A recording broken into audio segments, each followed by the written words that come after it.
guess who's going to the playoffs, Mike? The Cleveland Browns.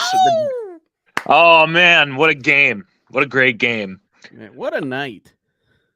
Oh, yeah, absolutely. What a night. Welcome on into the real. Welcome back. I am your host, Joseph Lamb, with my main man, Mike Antonace. Mike was turning up last night, him and the Dodds. Yes, I was. They called me, or I called you, rather, to check on you. Yeah. Yeah, what a night last night. What a scene in Cleveland last night, too, after the game, with the fans and the players. You got Joe Flacco just sitting there talking to fans. The Joker's out in the parking lot doing shots. I just saw the video. He's slowly becoming my favorite player on the Browns, I swear. Good for, I mean, what a bet. Just real quick caveat. I'm sorry, I didn't mean to cut you off there, but you're good. What a great story David Njoku has become. You know, he went from, getting drafted to a horrible front office, horrible situation at the time, had a few rough years. New regime comes in, they sign Austin Hooper, they draft Harrison Bryant. They're like, oh, maybe David Njoku is not the guy. And then he just has become not only like the franchise tight end, but also like probably the second best offensive player on the Browns, at least right now, with Nick Chubb out. Is he your most important offensive player? I mean, he certainly was last night. I mean, if it ain't going to Amari, it's definitely got to go to David. Got to go to David. Yeah, I mean, and now the times he wanted out, when they brought in Austin Hooper, when they drafted Harrison Bryant, he's kind of like, what's going on here? Like, he wanted out. He asked for a trade a bunch of times. Yeah. And when they drafted him too, a lot of people in the organization that are still here thought he was just kind of an athletic guy that can catch, but wasn't really a football player yet, what they want him to be. And he's just developed into that. Now he's just an absolute top 3 tight end. Yeah, he's a mismatch. I'd say he's in the top 5 for sure. He's earned that now because there's not many like him. Yeah, there's guys that maybe get more touchdowns because they just have more consistent quarterback play, but that a lot of these other tight ends out there with 9+ touchdowns, they don't do the things he does. Mm-hmm. I'd put him at 3. I mean, I like my top 3 are probably like Kelsey, just because you have to, and Hawk, and then David. Yeah, I mean George Kittle. I mean, there's some great ones out there. Kittle's a 4 for me. I would definitely take David over Evan Ingram, though. That's for sure. Hell yeah. Evan Ingram's good. I mean, the new kid Laporte is good, but there's nobody out there like what David's doing. I mean, not many. I mean, he's a receiver playing tight end. That's what he is, and he can block. And he's just unbelievable. He's a mismatch. He's a complete mismatch. And the guy's a huge locker room guy. He's a great teammate. He's embraced Cleveland. He's a big part of the culture and a big reason, Mike, why they're going to the playoffs again. And why they've been able to turn it around under this regime. Huge reason. Find that consistency. Kevin Stefanski, Andrew Berry, and Paul DePodesta. Second playoff appearance now in the last 4 years, I believe. So, 2 for 4. I think all the adversity they've had in between, I think that's pretty good. I've heard people talking today too. Like, it's a good thing that we didn't just blow guys out of here like we used to. That's why we had 21 years of mediocrity. Or how many years it's been? 20+ years of just mediocrity and incompetence. They didn't do that. And shout out to the Haslams. I know people don't want to give them credit, but they deserve a lot of credit for not blowing it up. Yeah, shout out Jimmy for stepping away and letting the guys who know football run the show. Andrew Berry knows football. Paul DePodesta knows sports. He's a baseball guy, but he's good information. He's good at information. And then Kevin Stefanski. Andrew Berry and Stefanski are the real. Oh, the real OGs. Yeah. I mean, one guy in San Diego. I mean, I want the guys in the building every day. Those two, by far. Yeah. And Kevin Stefanski last night, that first half might have been the best half of football he's ever called. Clay calling. He's been on a master class, dude. That last night, that might have been. I think that might have been the best half of any quarter I've ever seen Stefanski call plays. Yeah. I mean, it was beautiful. The running scheme, they dialing up the run. Mm-hmm. The plays he was calling, getting guys open, going to Njoku on third down. The way he was just, I mean, it was beautiful. The flow, getting Elijah Moore going. Elijah Moore had a big game, which we talked about yesterday on the pre. Jordan Akins got involved. He had a huge Yeah, catch on that beautiful play action this is a play. great catch too, over the body, dove for it a little bit, and I think though the play of the game though definitely was Joe Flacco extending the play. First off, taking a beating from Quentin Williams, who was taking cheap shots all night, by the way, but he was upset. Got clubbed. yeah. I mean, just got clubbed over the head. Kept going. Rolls out left. Throws it to Jerome Ford. And Jerome Ford had probably his best game of the year. And Jerome Ford goes down and scores. We'll get into it, Mike. What was your overall take from last night's game? I mean, obviously the first half was just an absolute annihilation from the Browns. Mm-hmm. The defense only gave up that first drive, which is kind of common. Every team's first 10 plays are scripted. That's what that was. After that, though, the defense settled. Shut down. And Breece Hall's a hell of a player. Shout out to Breece Hall. I like the ball. He's a dog, dude. That's a great player there. But other than that, not much from them offensively after that. And the Browns just kept rolling. I mean, it felt like every time they had the ball, they were just going to score. And I feel like once Elijah got hurt in that second half, you kind of got the feel they were just wanted to run the ball and get the hell out of there, because I think that kind of scared everybody. I mean, that was a scary concussion. You heard he actually spent the night in the hospital before they released him. Got released this morning. So I'm glad that he's okay, that there's nothing serious going on. Prayers up for Elijah. Hopefully he can come back, because he's been a huge part of the team the whole year.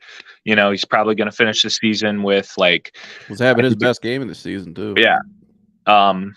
Finishing the year with 700 plus yards, which for a slot receiver, that's pretty decent numbers. I think that's pretty good considering all the adversity he's had at quarterback. Yes. Yeah. The fact that Amari Cooper has over 1,200 yards and might finish with almost 10 touchdowns.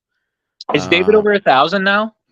He's like 120 yards short, so he just needs one more. But I don't know if he's going to get it, because he might not play next week. If the Ravens win, we're probably sitting guys out against Cincinnati, because it's a meaningless game in Kentucky. But I know Jerome Ford's over 1,000 yards of offense this season between the air and the ground. I think Kareem though leads the team in touchdowns. Oh, easily. I mean, yeah. So he has 9. I think he has 9 rushing alone, and I think he has a couple receiving. So, Mike, what was your take on the game last night? I think overall we both called it yesterday. We both predicted a blowout, and kind of what occurred.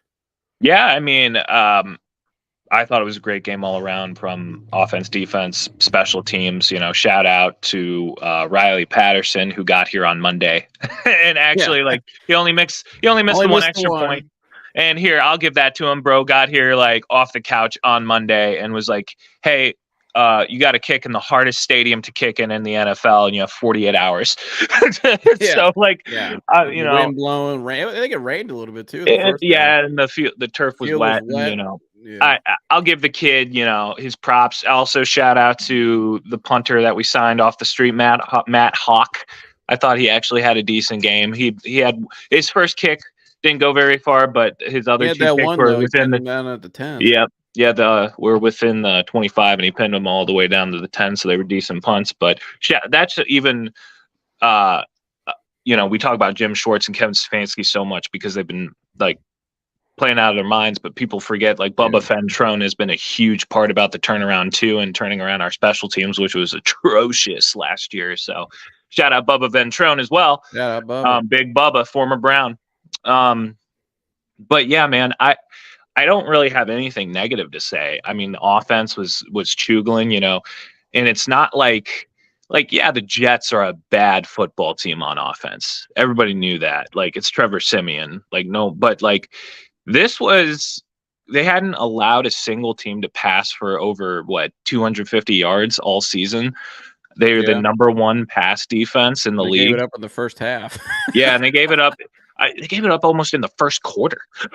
Well, they were third in a lot of categories. We're number 1 in most. And they were asked. They're better. Said on the TV on the game last night. Al Michaels said, we asked Robert Salah about this is a great game for you guys to catch up to them in the stat. They were aware of it. If we have a good game tonight, we can catch them a little bit in their defense. Yeah, you can wipe that away in the first half, and that's what he said Yeah. it too. He goes, I Almeida's like, remember well, Almeida you can saying get rid of that because that's not it. Yeah. happening now. But yeah, Yeah, and I think the most surprising part of the game for me, at least, was how well, like, I don't know if Jerome Ford listens to the show, but like, I think I was, David heard Chris. David had yeah, to hear Gergs. I think Jerome 'cause Ford might. I was not kind. I was saying he got the I vision of mean, Stevie Wonder out there, and now he's like jump cutting, getting 5 extra I like Jerome yards. Ford. I watched Jerome. I think the cat does too. I Yeah, watched. I've watched she Jerome got me Ford. good. I didn't know she was behind me. I've watched Jerome Ford since college. He was a teammate of a couple of my former teammates, one of my best friends in life.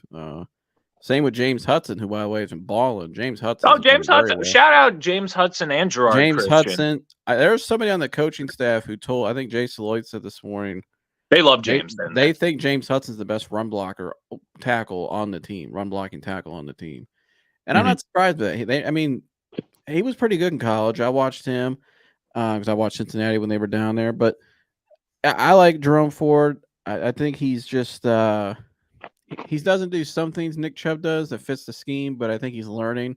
I think what Yeah, he did last night, Mike, though, that he hasn't done all year, which my dad's been screaming for him to do, is just run straight, just run hard, just put your shoulder down and just boogie, just go and yeah.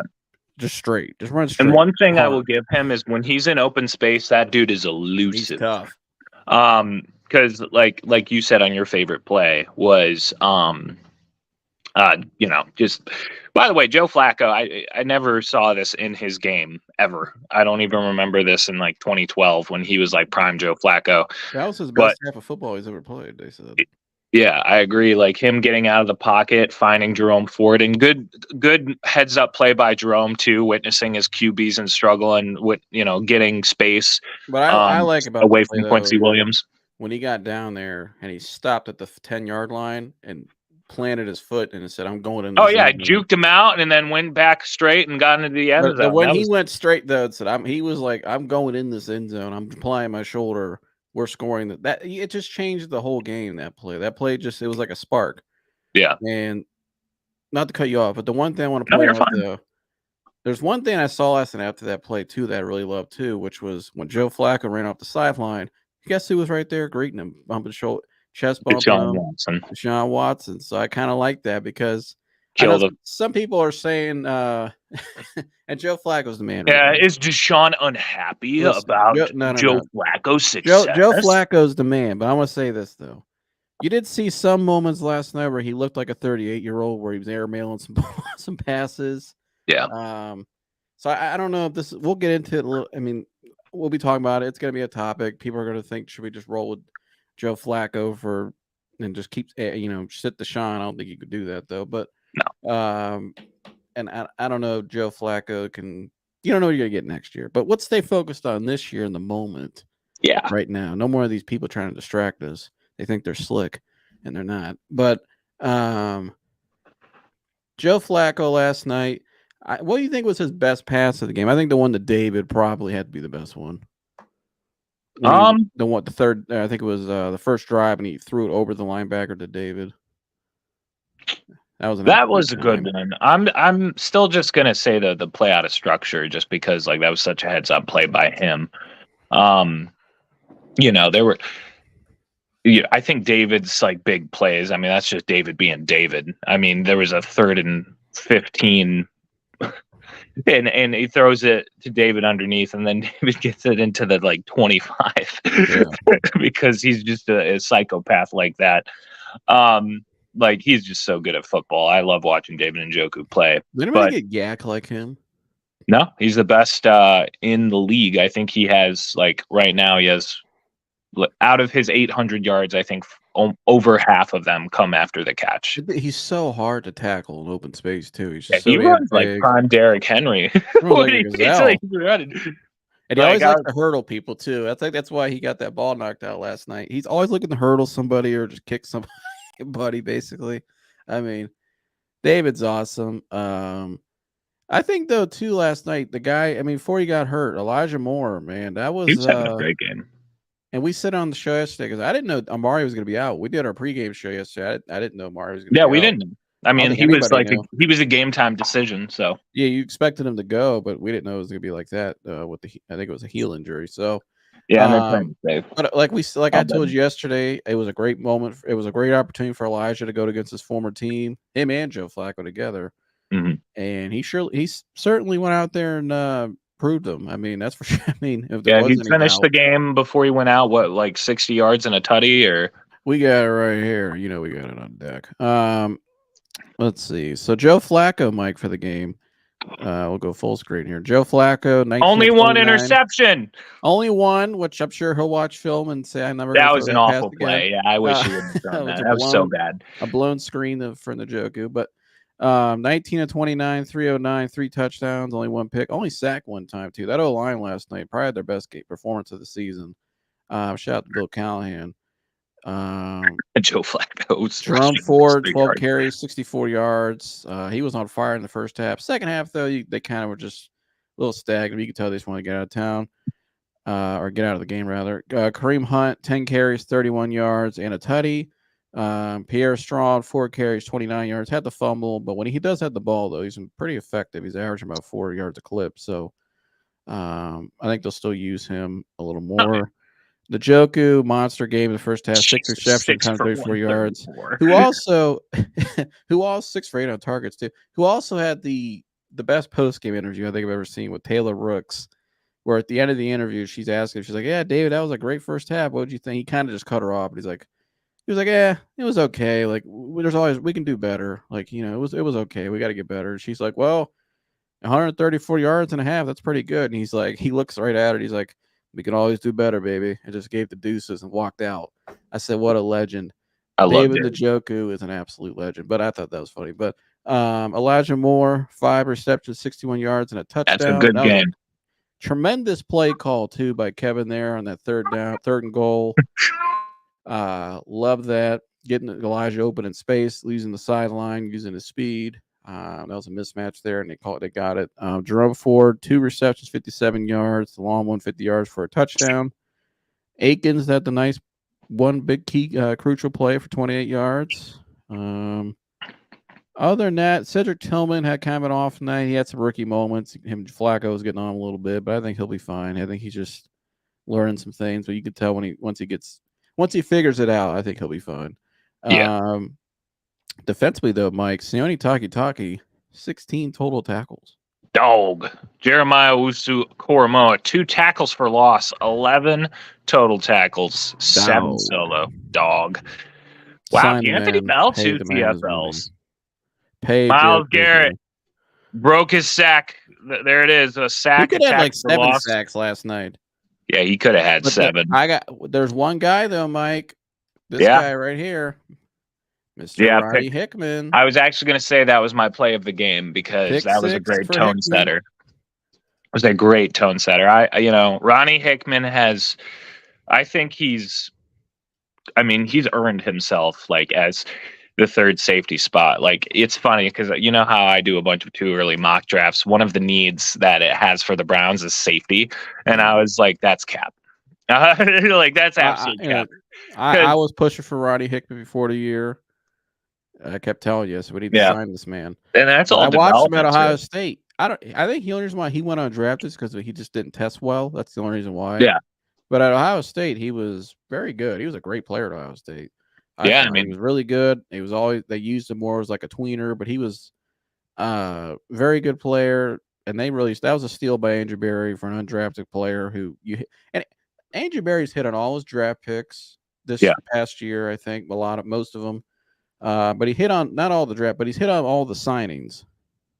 And let me clarify for people. I'm not saying he hit on all his draft picks in his entire 4 years. That's not what I just said. No, he's got some misses, but he's got some misses like every GM. But he hits more often than not. I think he hit on a lot of those picks this year. And I think he also but the thing he hit on the most was his free agent signings. He hit on all his free agency signings. That's what I meant to say. Yeah. And the including UDFAs. Yeah.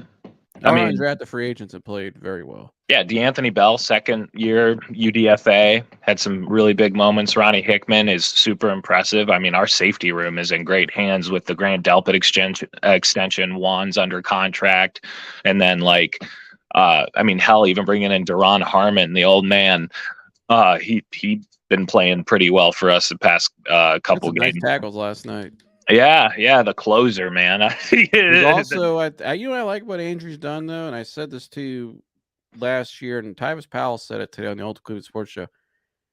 They brought in guys who are winners, who have won before, have been in winning cultures, and they even did it with signing Joe Flacco. Joe Flacco, they said in practice from day one, has just been tuning up guys, getting on guys. I mean, setting the tone because they know who this guy is, the Super Bowl MVP.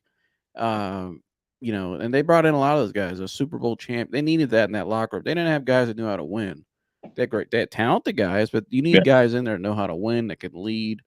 And even if they're not playing a lot, you know what I mean? Or can control, like Kareem Hunt, is he the player he used to be? No, but Kareem's important because Kareem's a big locker room piece and he gets you touchdowns.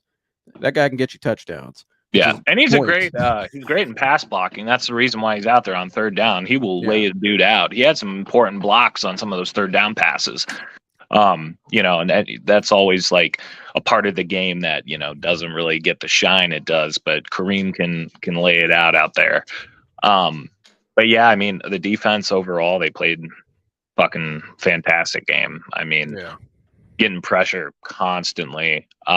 Shout out Shelby Harris for blocking a field goal. I don't think I've ever seen so many blocked field goals in a year. He blocks a lot of passes too. Yeah, like what is this? The Browns have blocked what, 3 field goals this year? That's crazy. If you look at Shelby Harris's career, he's always had for a D tackle to have that many blocked passes, deflections. He has a lot for a defensive, which is very impressive. Yeah. He was also, I mean, that scene after the game though, he was in the stands sitting with fans. That scene after the game, Mike, was unbelievable. I mean, you and I, you're 26 years old. I'm 24 years old. Our whole lifetimes, we just seen shit. And last night had to be the best moment I've ever seen as a Browns fan in that stadium, in that city. I mean, I've never seen it. We've never seen it in our lifetime. Right. This team just loves playing for each other, man. It's a beautiful thing to say. That scene, though, last night, and you could just tell the way the guys came out, the way they were playing, and seeing those guys like Shelby Harris and Juan Thornhill won 2 Super Bowls in Kansas City, and he's out there after the game. I mean, just like he's never seen anything like it before because he really probably hasn't. Shelby, this is the most wins Shelby Harris has ever had in his career. Can you believe that? Which is crazy because he was in some good organizations. Most wins from his career. Well, no, he since he's been in the league. I mean, how old is he? Probably early 30s. He's only Denver. Been on those. He was right outside of Denver when they were still borderline playoff team, and then he was with and Seattle, then he went to Seattle last year. I mean, but like crazy though. Yeah, most wins in his career. I saw that tweet and I was like, really? I was like, really? Oh my goodness.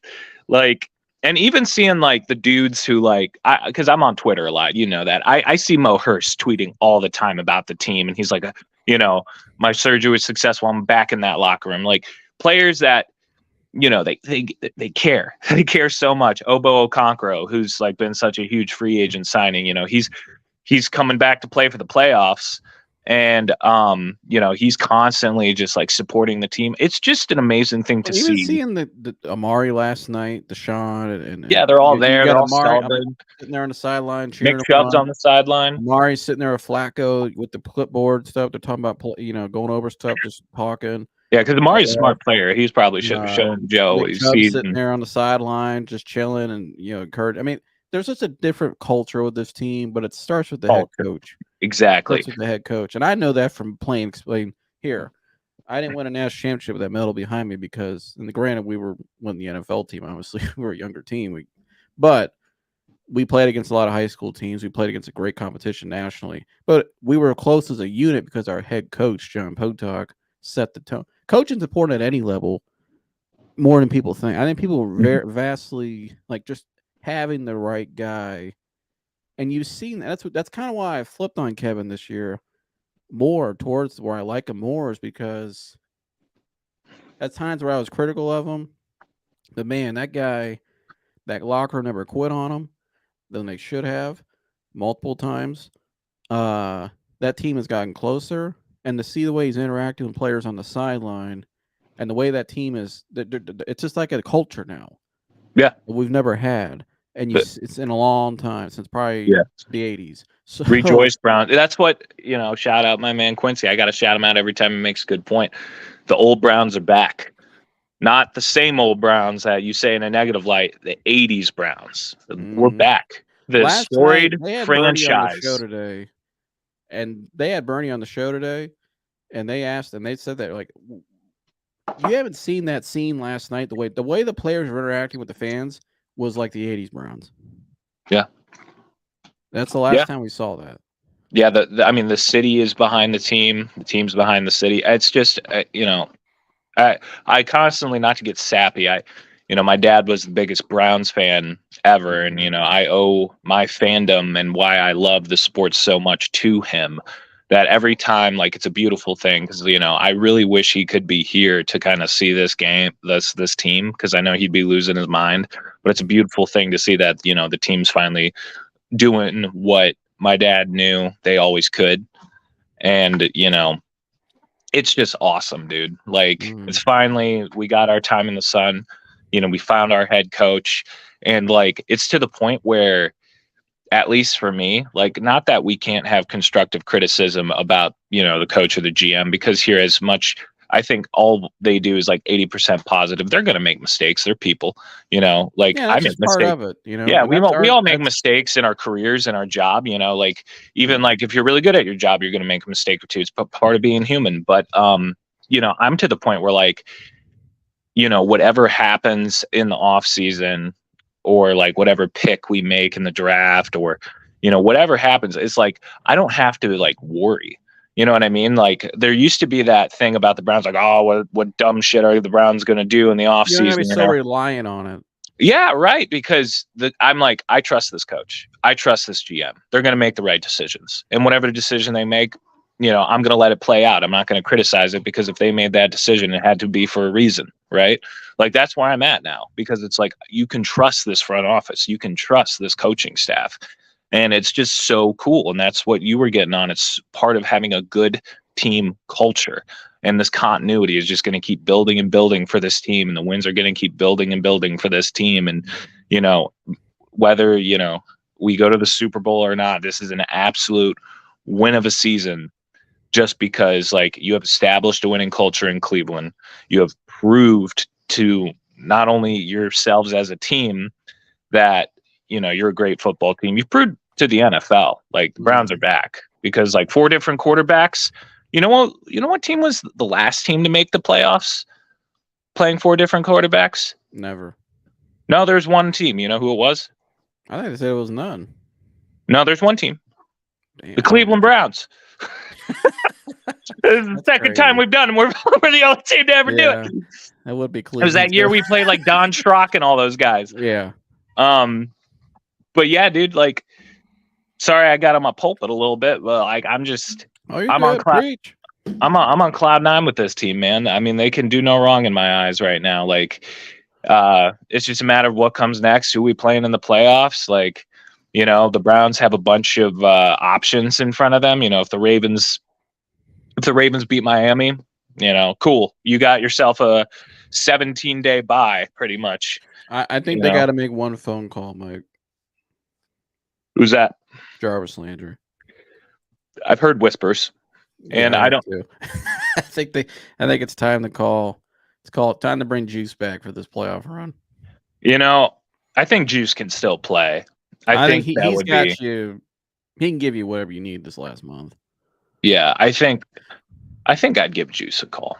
I don't see Because if why we would. Elijah, you don't know how much longer he's going to be out. I think they need another vet in that. I think Joe Flacco deserves to have another guy out there that he can trust. Because when Elijah went out of that game last night with Omari Cooper, this isn't. I mean, here David Bell and Cedric Tillman, their first, second year players. That's a lot to ask for guys who are both third rounders. That's not like we drafted them to be, like your mega number one receivers. And we didn't draft them to be that. We drafted them to be key, contributors of the team, and maybe they pan out to be that. But usually, you're getting good role players, which they've been. they've stepped up when needed and have played okay.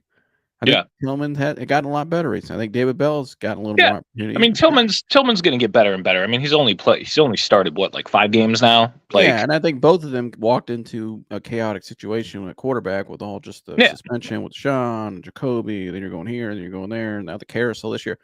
But Joe Flacco needs another veteran out there that he can trust. And I think Jarvis Landry is by far it makes sense. The guy loved Cleveland. Cleveland loves Jarvis. Yeah, it would be It wasn't a bad breakup when he left. It nah, just was business. He was getting older, and the team was moving a different direction. But I mean, Bernie said he saw him at a workout recently, like 2 months ago or something. He said he looked great. He looked like, man, this guy, he's got some usage left in him. I think they got to bring him back on, and he was loved in that locker room too. I think it's just another spark. I mean, you coming off this high they're at right now, throw him in that locker room. I mean, I think it just adds a whole nother more juice to that. Juice brings juice to the locker room. So I think they got to call Jarvis though. juice brings juice. Yeah, I mean, here everybody knows how Cleveland feels about Jarvis Landry. Hold on, I have to grab this loud The animal. cat even agrees too. Do you agree? Say in the camera. What do you think? Should we bring Jarvis back? Should we bring Jarvis back? Okay. He doesn't know. But yeah, no, I mean, everybody knows that Jarvis Landry is super well loved in Cleveland. I loved his time here. I'd be for it. I mean, I don't see why not. And You all about it, Mike? I'm all about it. If the Browns think it's necessary, it kind of goes back to what I was saying. Like, I feel like they're going to make the best possible decision for the team. And like, if they feel like, get some extra insurance and veteran insurance there, why not? Like, I don't think it would. You can't question with this staff, though, going back to your point, is it don't matter who they plug out there. It's worked. Yeah. If you're going to challenge this staff and regime's ability to put guys out there, like undrafted guys, and say they haven't hit any of them or blah, blah, blah, I think that's crazy because I think they've hit on a bunch. No, but not only that, but to say they hit on them, but to coach them into playing well. Like you can just throw. We have tackles out there people don't even heard of, and they're playing well. Yeah, that's I mean, what you saw last night. And remember, I was kind of just. I'm sure Kevin Stefanski was loving that last night. I'm gonna tell you why. Because you remember who the other candidate was for him, or yes, Robert Saleh. Robert Saleh, who some people have hyped up to be this, great coach, defensive mastermind. Yeah, mastermind, and blah blah blah. And he put on quite the show in Hard Knocks. I still haven't watched that Hard Knocks season yet. I watched some of it and I wasn't very impressed. But I'm just telling you, Kevin's there was no doubt coming out of last night's game who's a better head coach by far. It shouldn't even be disputed. Robert Saleh last night. I mean, that team. The job that he's done all year compared to what Kevin's had to go through. Kevin's gone through a hell of a lot worse than what he went through. And yeah, if I'm Aaron Rodgers today, I'm asking for a new head coach next year. I'm keeping it 100 with you.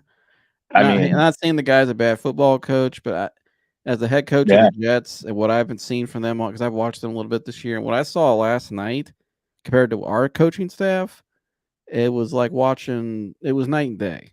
It wasn't even close. Wasn't even close. I agree. I mean, like Kevin Stefanski, like I was saying before, he's the favorite to win Coach of the Year this year again, and like I think he might be the first coach, if he wins the award again, to win it twice in such a short amount of time. Like Kevin Stefanski this year, I don't think he's to the point where it's like he is the best coach in the NFL this year, but it's to the point where like he's one of the best coaches in the NFL, period. Like he's coaching himself right up in there with. Well, I think he's one of the better ones this year. I think to solidify that last debut, I think he's got to do it in the playoffs, which that's fair. You have to. That's just part of it. It's just like with players, you know what I mean? It's you got to get a range. You want to be great. Yeah, but I think he's got to have a nice playoff run here, which I think he can, and he has a great opportunity to right now. I Yeah, just because think of the though, first I round playing the comparing Colts or him the to some of Jags. these. I think we saw another young coach last night, and I thought that's another one that he kind of took to the cleaners last night. And I think Robert Slaw is a great defensive coach. I think they have a great defense all year. But as a head coach, though, managing a team, I mean, Yeah, there's a lot more that goes into it. and just the way the team has responded to them all year. I don't know. It just seems a little off over there in New York. You just feel like they're kind of going to underachieve unless they get the right. I personally, if I'm Bill Belichick, I'm eyeing that job. To be honest with you, that's a perfect scenario for Bill. Aaron Rodgers, older quarterback, great defense, great weapons. He coached there before. He could stick it to New England. I think that's if I'm Belichick. If I'm not going to retire, I'd try to get my ass to New York immediately. Immediately. Immediately. But yeah, I think again, Kevin last night against Salah, that stood out to me. And I think too, just like I said, we're talking about the culture and everything. I think too, just the way that team just kind of like they can like this is what great teams do. They could just kind of put their foot on the gas a little bit and then pull it off. And you see that a lot. They like when Elijah got hurt, they're kind of like, okay, we'll dial it back. And then when they need to turn up, they turn up. That's a sign of what great teams do because they can turn it on and off whenever they want to. And we've seen that them slowly develop that more and more because their confidence as a team has grown tremendously. Right. Yeah, I agree. Hopefully, just going into the playoffs, like if Joe Flacco wants to throw an interception, which I'll allow him to do, he's earned that right to throw one interception a game.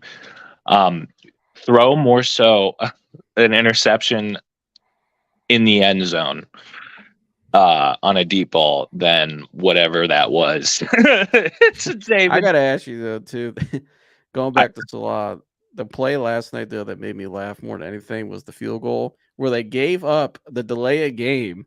Like it just didn't matter. Like, okay, is he better kicking further away? And they gave up the delay of game, and then they get the field goal blocked. Yeah, that must have been that's one of those moments that, like, as a coach, you got to look at that and be like, that's gonna be on the paper.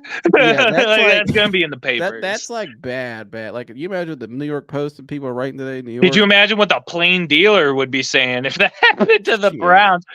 I mean, if that happened here, we'd be going off. We'd be like, what the? Yeah, it'd be fire Stefanski. It'd be a whole. I mean, it'd be insane. But that's my whole point. Like, to have that happen in that situation, and to be like, okay, whatever. And you see, Aaron Rodgers the whole night just looked pissed off. He just looked pissed the whole night, and I don't blame him. I'd be pissed too. I want to know what he said to Joe Flacco after the game. I want to know what was said because there was go win it for the old. Yeah, guys. They were having a conversation. I mean, were they in the same draft? Were they around the same draft? I mean, Aaron's what, 39? I think they're the same age. Are they not? Might have been. I mean, right around each other, not too far off. Where did Joe Flacco go? Delaware? I think so, yeah. Rodgers from Cal. I'm trying to remember who all was in that draft. Yeah, look that up. Well, Rodgers, I know Rodgers was 05. He got drafted in the 20s by Green Bay. When was Joe Flacco drafted? That was the Alex Smith, Aaron Rodgers draft. Joe Flacco. Why can't he just give me a straight answer? It makes you want to go. Okay, hold on. 2008 in the first round by Baltimore. So they're 3 years apart. Oh, okay. He transferred. He played college ball at Delaware after transferring from Pitt. That's such a weird college for a first round pick. That's like Josh Allen. That's like Wyoming. Joseph Vincent Flacco is his name. Yeah, Joe Vinny. 6'6", 230. That's a big boy, dude. I will admit though, like every time he calls a QB sneak, like my heart skips a beat a little bit. I'm like, it's like he's 38, dog. Just don't go to that well too many times. Yeah, he's done it so many. He's gone. I know he's a big boy. He's not, and he's not in bad shape by any means. But like, I worry. You know what I mean? Like, I don't. Like, come on. Like after like seeing Dijon, try and truck. I can't remember who the hell that was. Like Kevin Byard on 3rd and 2. I was like, come on, dog. I don't want to see no more Sean's done that though. He's always done that. I mean, even in college, he was trucking dudes in college. I know. Well, hopefully in training camp, Kevin's gonna be like we talked about it on the I think actually we'll get into that real quick. I'm gonna pull more up the QB power. standings, but as I'm pulling up the standings, I'm gonna ask you because it's gonna be a topic. I think that what Bernie said 2 weeks ago, which I threw out on the show, Bernie said on the Ultimate Cleveland Sports Show. I think the best case scenario is you bring back Joe Flacco next year to be the backup guy and allow him to mentor Deshaun. I think that's a perfect. And I didn't know that there's some chemistry there. What you saw last night. They like each other. Clearly, they've been talking and they've been communicating behind the scenes. So, well, I mean, you got to think. I mean, Deshaun and Lamar are good friends, and Joe Deshaun's still been in. Even when Deshaun's out in LA, he's still been in tabs with everybody. He mentioned he's part of a quarterback group chat. Well, he mentioned on his podcast too. He's been like hitting up Stefanski here and there, watching film. Like, hey, let's try. They've been communicating still about the game plan. It's like he's been in tabs with the team. So now he's back in the building too. So I've never understood the narrative that Deshaun has some sort of disconnect with Kevin when that's never been the case ever. Like Deshaun could drink water. Deshaun Watson's a Cleveland Brown. He wants the Cleveland Browns to do well. Listen, Deshaun could drink water, and it'd be something weird. It'd be front page news. Like, here, you are allowed to dislike the man. Like, if you're listening to this, I understand. Like, the allegations are the allegations. If you dislike him for it, I get it.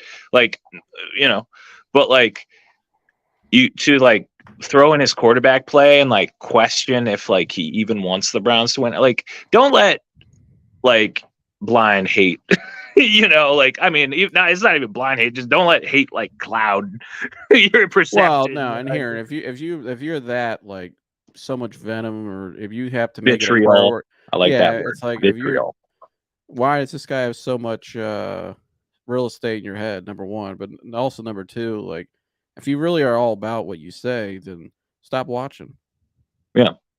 Stop watching. Stop supporting. Stop buying NFL gear. Then stop buying a lot of NBA teams. I mean, we could throw out that's a whole nother thing, which we got into before about owners and some of their mishaps that seem to be Monsieur Kraft looking at you, Monsieur Kraft that nobody really seems to care about, but that were really obvious and out in the open. But imagine how bad Dan Snyder's stuff really was. Real quick caveat before you go on your point. I'm sorry.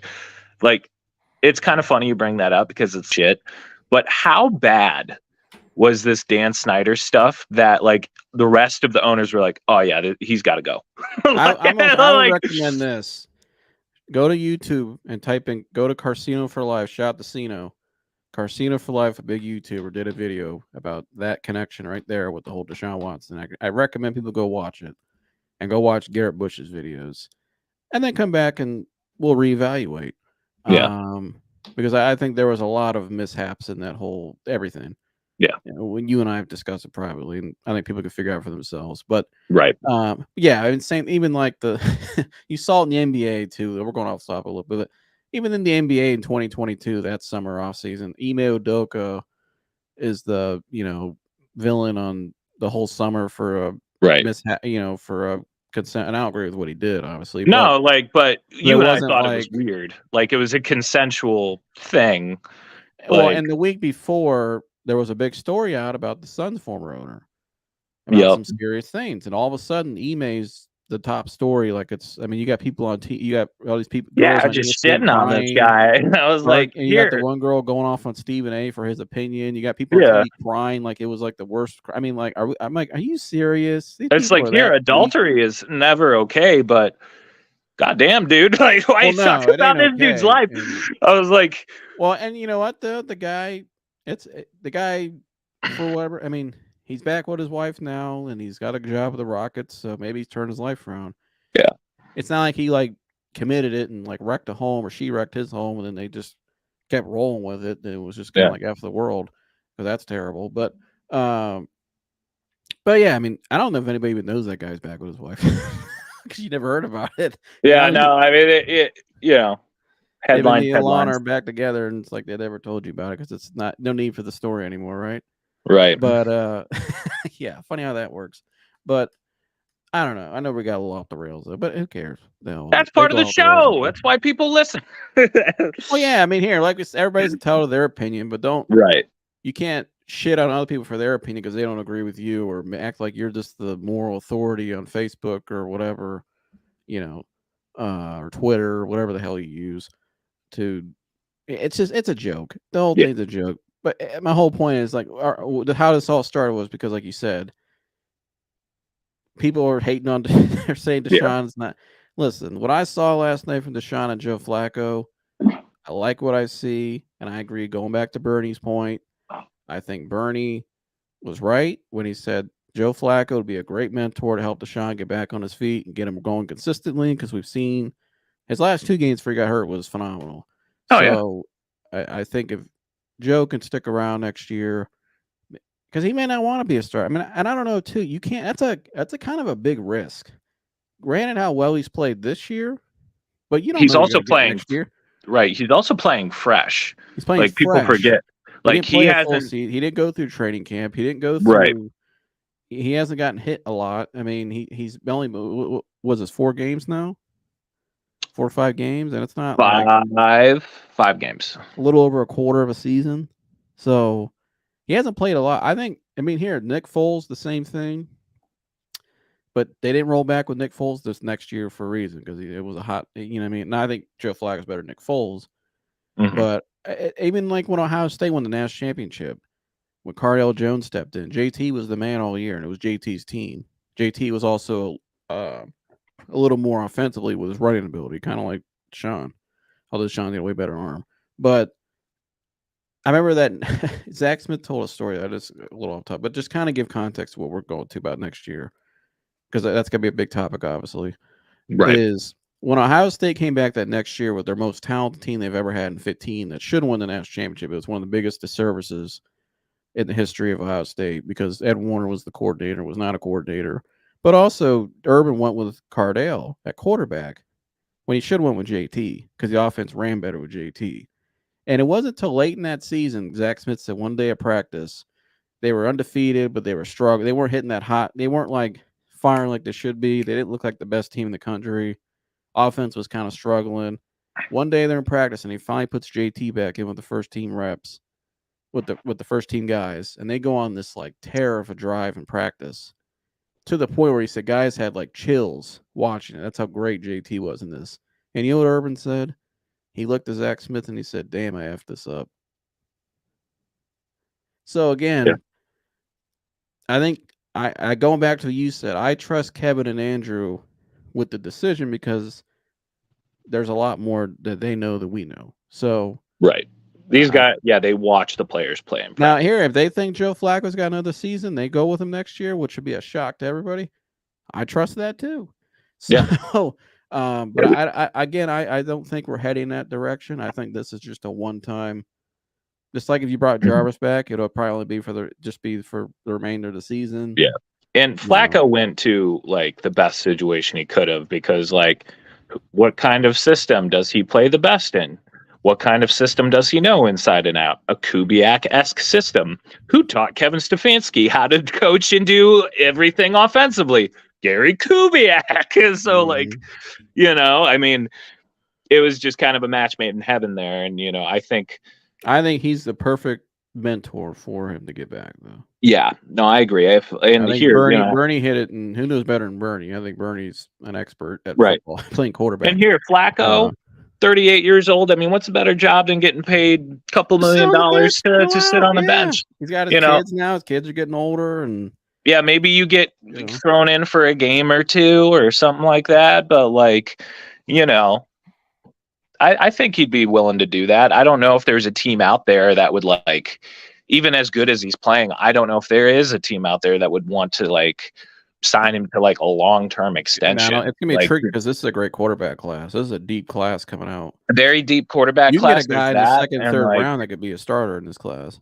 And like outside of like an Aaron Rodgers, Tom Brady, like there's not like, and even Aaron Rodgers, I mean, like I wouldn't be surprised if teams are a little wary to sign older quarterbacks like Flack to start, because like, at the end of the day, he may not wanted to go through all that again. Right.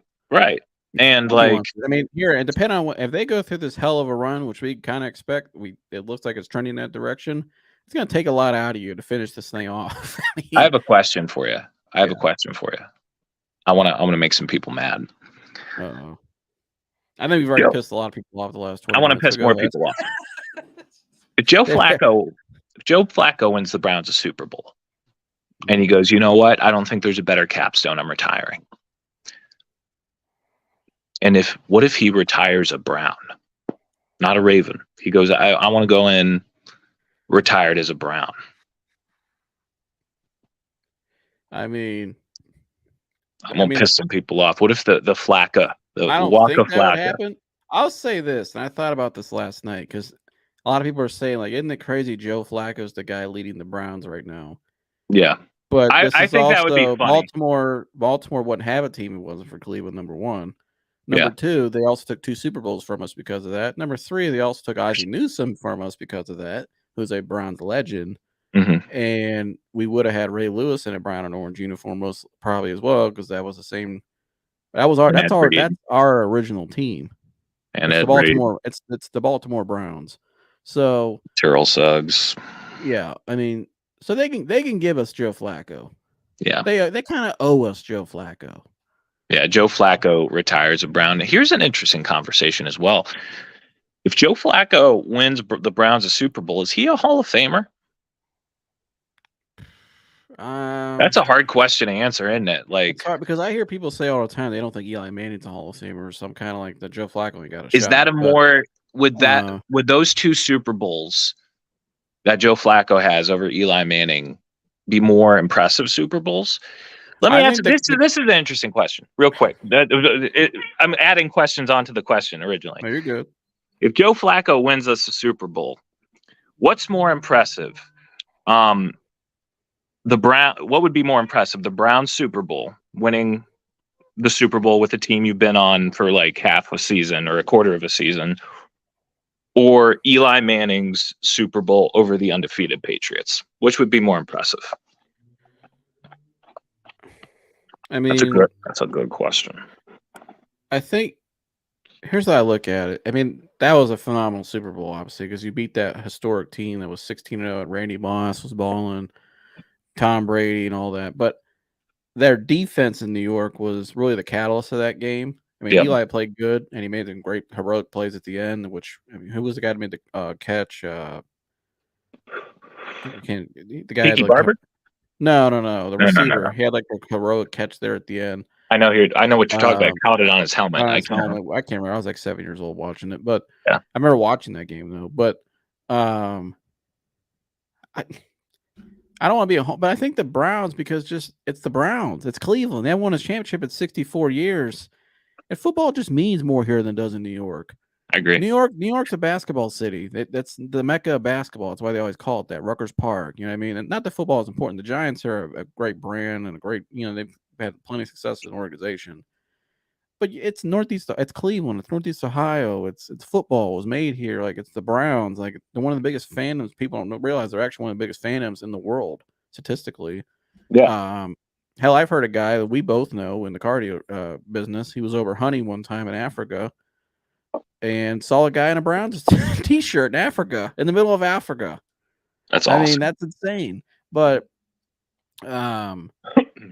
again, though, I think, and plus, too, Flacco is the reason kind of why the offense is playing as well as they are.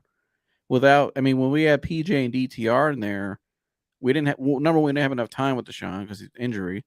And when the other two were in there, they were just kind of managing the game, but it wasn't like great. You know what I mean? Like the Denver game, we blew that because of that.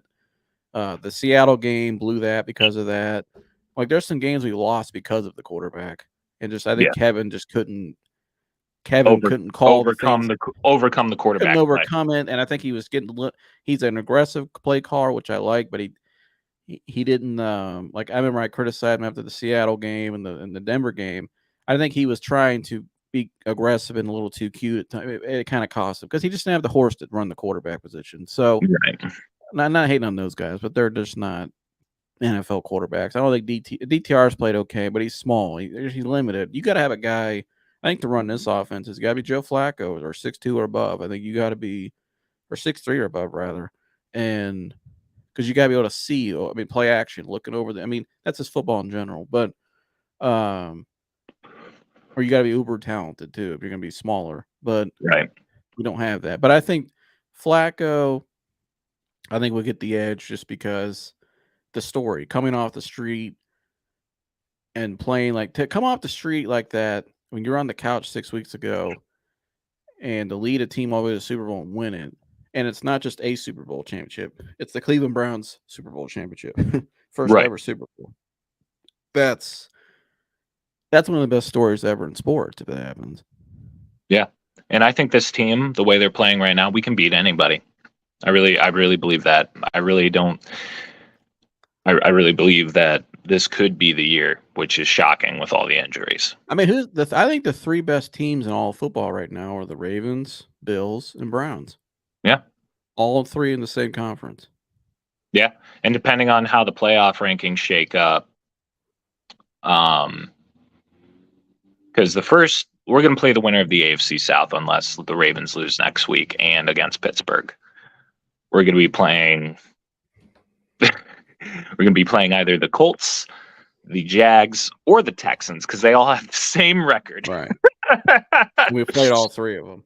And beaten all three already. Yeah. Now, I think the Texans with Stroud healthy would probably give us the best game because I don't want to play. Number one, CJ Stroud should have been number one overall pick. That was like Birdie said today on the show too. That shouldn't even been a decision. He is so good. Which I was screaming that back then, but Bryce Young's a nice player, but my gosh, Carolina's probably kicking themselves. David Tepper, man, worst owner in sports. Yeah, go with the guy next time that you're Josh McCown like too, who's in your building. But anyways, yeah. Stroud's not the guy I want to play because I think Stroud in big games could be. I think he'll be great in his career. He showed in college. So I'd rather would play the Jags, to be honest with you, because I think they're poorly coached this year, and I think we would probably give them problems again in the playoffs. Mm-hmm. I think we beat the Colts too. I think we beat the Colts. I'm not worried about the Colts, although Jonathan Taylor is a great player, and they're getting healthier, and Minshew's done well. And you'd play in a dome too. I mean, you never know. I mean, and they got a great fan base in Indianapolis. I think our best bet would be kind of a scenario you and I laid out, which Mike and I talked about on the phone, which is I think the best path for the Browns to get to the Super Bowl is this. What Mike and I both agreed on is the Browns play the Jags first. We'll take that game. We play Miami second. If Miami wins their division, we would play Miami next. I like us in that game, especially with the physicality up front. And this, I think Kevin would not lose to Mike McDaniels personally. You better not. And then and plus with Waddle hurt too. I like us in that game. That's all I'm gonna say. And if you bring Juice back too, he's going to get his former team in that game. But and then you get Buffalo. I think Buffalo could make it that far. Buffalo would have to beat Baltimore, which I think could happen. As well as Baltimore looked the other night, I feel like San Fran kind of gave away a lot of opportunities. So even late in that game, they still had a shot to make it a game, and they just didn't. They kept trying to run the ball in an 11-man box. Yeah, I think Kyle Shanahan blew that game more than they lost it. But I think if Buffalo beat the Ravens, then we would play Buffalo in the AFC Championship game in Cleveland. Yes. And I like us in that game because it's home field advantage in Cleveland. An AFC Championship in Cleveland would be... A Bills fan wouldn't be able to get a ticket. No, ain't no Bills Mafia coming to Cleveland, I can tell you that. It'd be... I mean, it's the second most violent. I don't promote violence. We don't promote violence, but it is the second rated most violent stadium in America. You know, I don't know if an AFC Championship game would be a friendly place for an opposing team in Cleveland, but I like us in that game. I think that's our best path to the bowl, Mike, because I think the first two teams, the Florida teams, I think we would just beat them because we're just more physical up front and we're just better teams. And I think Miami can score points, but I like our defense. And I just think too, I think we wouldn't have a hard time running the ball on them in that game, which I think help us control control the time of possession and dominate them up front with the line of scrimmage, which would wear on them. And I think Kevin would probably make a little better decisions than Mike McDaniels. And I think too, at home against Buffalo, tough game. That's a great opponent. but I like us at home. Yeah, I agree. What do you think? What do you think is our best path? I think that's the one you and I came up with on the phone. Mike Yeah, and I I sat like on the it. phone one night last week for like an And we hour. worked out all the Yeah, scenarios. we looked Yeah. at all the scenarios and shit. I mean, yeah, I think that's our best path, especially because we would get a home AFC championship game. But like the path that seems um a touch more realistic is like uh if Buffalo gets the 2 seed, then we would have to play it would go that would be a bit of a gauntlet. It would be, AFC South winner, you expect to win that. Then you gotta go um Buffalo, and then more than likely Baltimore all the Yeah, way. But which I'm not scared of. We've won in Baltimore, and yeah, no, I they're mean, without Mark Andrews now, which I think to be effective against the Browns, you have to have good tight end play, and you have to have a good running back. Well, guess what? They're both out in Baltimore. yeah. I mean, I like our chances, especially it being a division game. Like we know what they're gonna do, and I think like them not playing us with Flacco yet, it gives us a slight edge, just And who knows because Baltimore more than Joe Flacco? exactly. Um, so I like our odds in that. Going to Buffalo would kind of suck, but I still Only like one our team that scares me is Buffalo, Mike. yeah. I agree. I mean, I still like our chances in that just because their offensive line and like outside of Diggs, like who else are they throwing to? Like James Cook's having a great end of the year, but I don't think he's like Well, Gabe marquee. Davis is a nice player, big games. I like to get Gabe Davis really He's good. all right, but Well, they against the got they physical, got they got some experience. I mean, they got an identity in Buffalo. I like it. I like what they're doing. yeah. Um, but I I don't love agree. their DBs against our receivers, though. I'll I tell you don't that. either. I I don't definitely like don't that, love and their I don't. linebackers They'd have against to Dave. really run the ball well, and they just haven't done that consistently. I don't think because they Yeah. don't have like a marquee running back in Buffalo. It's just kind of running back by committee. So, which I mean, people could say about us, but we have a young. I mean, I think Ford as a second year players have been pretty good overall. Yeah. When you need him to, like last night, he stepped up when you need him to. He's had some bad games, obviously. He's made some mistakes, but I think you still got Kareem Hunt, who I love in a big game, and so, and I think the guy that's the mismatch for everybody is David. Yeah. David is the MVP right now because he is an absolute. He's a mismatch. David is what's making this offense go. Not only Flacco at the helm, but it's David because David now has a quarterback that can get him the ball consistently, and he has a great connection with, and he creates so much for everybody else. Oh, yeah. You know what I mean? It just starts with him, And which then is with a healthy Elijah Moore, healthy Amari Cooper in the playoffs, and I guess against Kansas City, I'll definitely take us against that Kansas that's City big. team right now, unraveling like that, throwing helmets and tantrums on the sideline. Yeah, I'll take us. Yeah. Yeah. But well, Mike, it was a hell of a night last night. It was. It was. So we got 2 weeks until the magic happens. 2 weeks. 2 weeks, man. It's crazy. We might have like almost 3 weeks off Yeah. because if Baltimore wins, we're not playing our guys next week. That's a meaningless game down in Kentucky. So Yeah. um, people probably hate when I say that too. Your Bagels say Kentucky. I It don't is know. Kentucky. It is. I mean, it's kind of pretty much Kentucky, isn't it? I mean, Yeah. I mean, where did you land in Kentucky when the airport lands? So I'm yeah. I mean, I don't know. just saying. Um, Shout out to all the people today watching this, though. I know we kind of Shout out. got a little hot and spicy there in the middle of the show, and we respect everybody's opinion, and it's all love and not personal ever. Absolutely. At the end of the day, we're all friends, and we love you guys, supporters. Everybody's entitled to their own opinion, but it's all cool. But at the end of the day, we can all agree on one thing: though, go Browns, and it's always love and support for everybody. It's been a hell of a year, Mike. 2023 for the Browns has been one hell of a year. It's been a hell of a year for me personally too. I know for you as Absolutely. well. People, you guys have watched us kind of evolved as people in the last really year and a half. They've kind of watched you guys watch Mike and I evolve in front of your eyes. So 2023 for me was kind of like the Browns, a lot of grit and a lot of grind, kind of a lot of Yeah. clearing things out in my life and finally getting answers on things and overcoming things, and now 2024 about to turn up. Turn up. They don't know what's coming, Mike. We keep it close to the vest. But Browns to the bowl. Yeah, the Brown. We're gonna start out 2024 with a bang. Browns going to the bowl. I'm gonna say it tonight though, Mike. Devin Brown. We'll get. Oh yeah, the Cotton Bowl. I keep forgetting it's tonight. Devin Brown gonna light it up tonight. It'll be about. You ready for Devin Brown there at Ohio State? I'm ready to watch it. All right. Yeah, Mike. Yeah. Do you ever watch any college football ever? Sometimes, yeah. I'll watch it. I'll watch the college football playoff and stuff, but I'll be watching the Cotton Bowl. Who is Alabama gonna be playing in the national championship game? Washington. Washington. I know people probably Michigan are probably like, F you guys.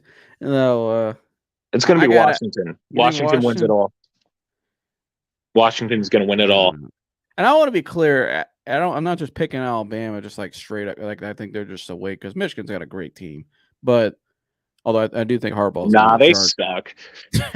They got great players at Michigan, but I think Harbaugh is going to the Chargers, though I believe. I agree with that. And I both agree on that. It's gonna be quite the coaching carousel this offseason. Yeah. I think I'll take Bama though, because I think there's a lot more athletic, and I think they just have more of an edge. Yeah. In certain areas, which I think will help them win the game. I got Texas though. I think Quinn Ewers is that offense, and their defense is better than Washington's. They got some dudes on defense. I like Don't get me wrong, Mike. You know I like Washington. I like Michael Penix a lot. I'm rolling with the Huskies, dog. I got him. Adunze, their O-line, the receivers, that running back is legit. Their running back, Dylan Johnson. That running back is really good. But I got to go with Texas. I feel like they're a little more explosive, a little more of a balanced team. And Quinn Ewers is going to be the number one pick in the draft next year. Not this year, next year. He's that good. I got to go with Washington. I gotta go Huskies. Right. I'm sorry. Go Bucks. Go Buckeyes. It's a great weekend for Ohio State is that we win, Devin Brown shines, and Alabama wins. That'd be cool. I mean, that's a great weekend for Ohio State. Oh, Alabama plays. They play on Saturday. Play on New Year's Day. Monday. So I got money on the line too. My dad and I made a parlay bet last night. There you go. Go Bama. Our first one ever. We don't bet at all. We're not bettors, but we had to make one last night. I heard about it. So I took the money line straight up on this is on what's that? MGM. Money line in Alabama straight up. Ohio State money line straight up over Missouri. And then Devin Brown to throw for two throwing touchdowns. Or 2 passing touchdowns and over 219 yards passing. I like that. $100 bet, you get $750 in return if all 4 things happen. Do it. We did it. We submitted it last night. We had like $100. They give you $100 when you submit. We just never used it because we don't. Yeah. We're like, when you sign up, yeah. Free money, sweet. I like that bet. That's a high probability on that bet too. Devin Brown I think if Brown goes off, he's going to have more than 220 yards passing and 2 touchdowns, and they'll win. And if Alabama wins, that's a clean sweep. Give me my money. Hey, give me my money. Right. I put $100 in and got $700 in return. Bet. Right. But, well, Mike, you want to tell me I need to subscribe? Like, subscribe, help us out. Comment below. Tell us how you feel about the season, or if you're not a Browns fan, tell us how we suck or whatever you want to do. We love all sorts of comments. But yeah, tell us what you think. Like and subscribe and share, please. It helps us out a great deal. Yeah, we'll see you guys next one. We're out here. Go Browns. Go Browns. Go. Later.